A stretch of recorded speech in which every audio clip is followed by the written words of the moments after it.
Okay, Ken, so far what we've done is we've gone through and established that societies need to make choices to solve the scarcity problem. And we've said that societies can't get away from this problem. Nope. But, of course, what they can do is organise themselves or organise mechanisms which will help solve that problem. Can we talk a little bit about that? Sure can. And look, the simplest way to do it is to look at or imagine a continuum, a spectrum of economic systems. Yeah. And down one end, say down the left-hand end, is say what we might call pure communism. Yeah. Also, we'd call it a command economy. Command economy. Or a centrally planned economy, because resources go and areas of production occur according to a planning mechanism.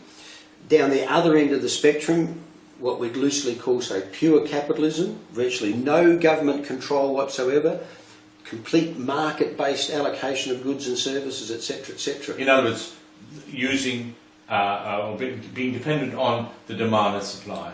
Totally, on markets themselves. And effectively on the price mechanism, which we'll have going to spend some time much later. We will. And look, you can see almost immediately that a pure capitalist economy cannot function because there are certain goods, e.g. public goods, which are requisite to the functioning of our economic system. Police systems, you can't. The judicial system. system. Buy an hour of police service. No. Yeah, no. That's right. Because other people are benefiting from that, and why should I as an individual pay for it? Quite right. But the interesting, if we go back, for example, to say the old USSR, you want to look at communist countries that adopted that essential ideology. Planning. The whole idea is that basically at the top of the tree, the top of the pyramid, if you like, sitting up right at the top of the tree is the General Secretary of the Communist Party.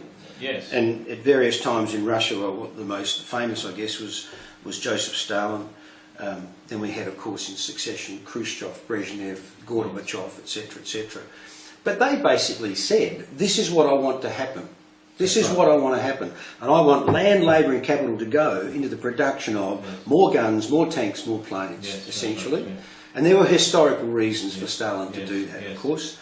Cuba adopted a communist country, a communist state. North Korea is very much a centrally planned economy. And there's that inference that if you're going to make sure that resources go where you want them to go, there's a need for dictatorial control. Yes. So that's often political, supported by an army. It's a political byproduct of that. But what we're talking about here is essentially that our given stock of resources go predominantly where the state or the government determine they should go. Yes. So down the other end of the spectrum.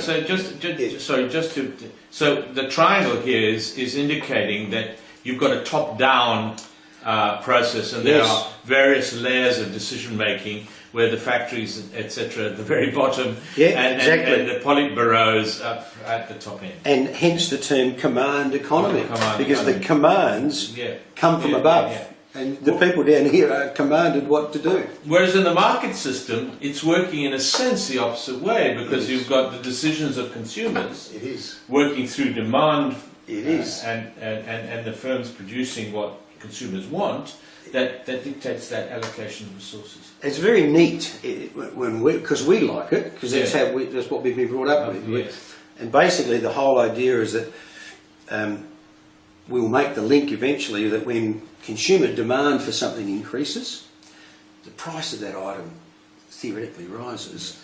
And of course, as prices rise, it attracts entrepreneurs into that area because they see rising prices as a signal, rising profits. Absolutely, So absolutely. Really neatly, resources flow in a market economy to where consumers want them to go. Exactly. So, and we call that consumer sovereignty. So,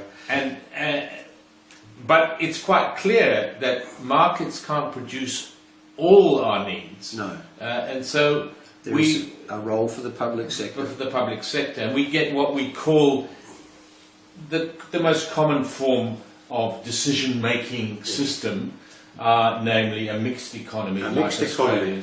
Predominantly, perhaps 70 to 75%, or even 80% in the case of America, predominantly free enterprise, Free but enterprise. with a significant contribution from the public sector or the government. And so, what microeconomics will discuss, or, you know, I mean, economic principles will discuss, is this idea that markets do most of the allocation, but there may be some excesses in those markets because they're controlled by some large companies. So you have a role for the government there.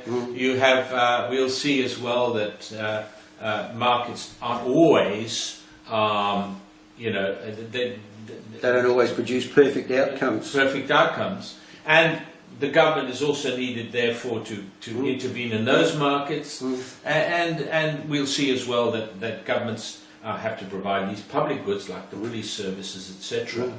And so economics is actually a really vibrant, exciting study because it considers all these different angles. I love it.